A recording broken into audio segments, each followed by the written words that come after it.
নমস্কার বন্ধুরা, good evening. আমি রুমকি নন্দী, আমার ইউটিউব চ্যানেলে তোমাদের আবার স্বাগত। আমি নিউট্রিশন তো পড়াচ্ছিলাম ভিটামিনের চ্যাপ্টার। চলো আমি একদিন চ্যাপ্টার পড়াবো, আর একদিন শাক সবজি দিয়ে মানে তাদের নিউট্রিটিভ ভ্যালু বলবো আর তাদের ইউজেস অ্যান্ড বেনিফিট বলবো। দেখো, আমি আজকে নিয়েছি ক্যারোট অ্যান্ড অরেঞ্জ। তোমরা নিশ্চয়ই জানো ক্যারোট অ্যান্ড অরেঞ্জ, গাজর এবং আমাদের কমলালেবু শীতকালে খুবই পাওয়া যায়। যদিও গাজর এখন সারা বছরই পাওয়া যায়, কিন্তু শীতকালে যে সিজনের যে সবজি সেটা খাওয়াই ভালো। এবার আমি নিউট্রিটিভ ভ্যালুগুলো তোমাদের দেখাই, কি কি থাকে, ইউজেস কি। ঠিক আছে, দেখো এখানে তোমার নিউট্রিটিভ ভ্যালু, ধরো আমি এমএস ওয়ার্ডটা খুলি, MS word.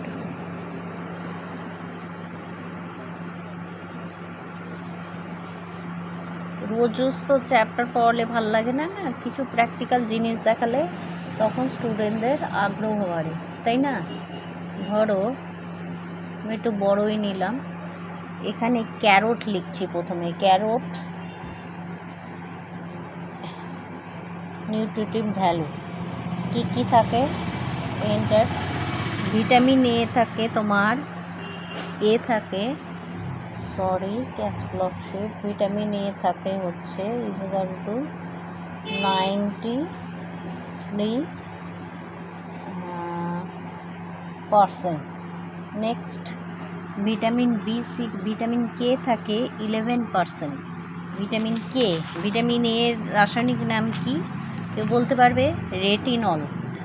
Very good. Vitamin K এর রাসায়নিক নাম কি কেউ বলতে পারবে? কে এর ফ্লাইবোকুইনল। তো এইটা থাকে হচ্ছে ভিটামিন কে 11%। নেক্সট থাকে হচ্ছে B6, ভিটামিন B6 থাকে। B6 এর নাম বলতে পারবে কেউ? B6 এর নাম হচ্ছে তোমার riboflavin, niacin, pantothenic acid, pyridoxine and pantothenic acid. B6 থাকে হচ্ছে তোমার 8%। ঠিক আছে, নেক্সট B6ও থাকে। ভিটামিন সি থাকে 7%। ভিটামিন সি থাকে ইকুয়াল টু 7%। ঠিক আছে, 7%। এইভাবে সবকটা ভিটামিনই থাকে। B3 থাকে, B3-র নাম কি? নিয়াসিন। B3 থাকে 6%। B5 হচ্ছে পাইরিডক্সিন 6%। B1 থাকে 6%। B9 হচ্ছে ফলিক অ্যাসিড, B9। তো এগুলো সবই থাকে, ভিটামিনের সবকটাই থাকে। তার মধ্যে সবচেয়ে বেশি থাকে ভিটামিন এ। তার ফলে আমাদের কি মানে ইউজেস অ্যান্ড বেনিফিট আছে। প্রথমে আইয়ের ডেভেলপ করবে, আই হেলথ, তাই তো। আইয়ের সমস্ত মানে নার্ভগুলোকে সতেজ করবে।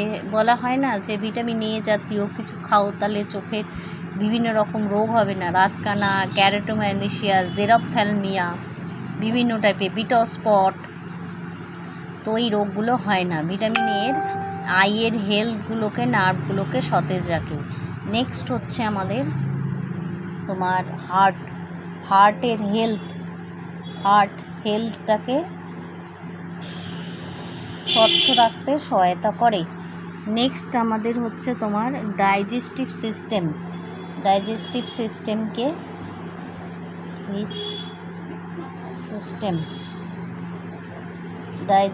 সিস্টেমকে তোমার ঠিকভাবে মানে হজম শক্তি বাড়ায় বা হজমের সিস্টেমের জিআই ট্র্যাক্টটাকে সতেজ রাখে।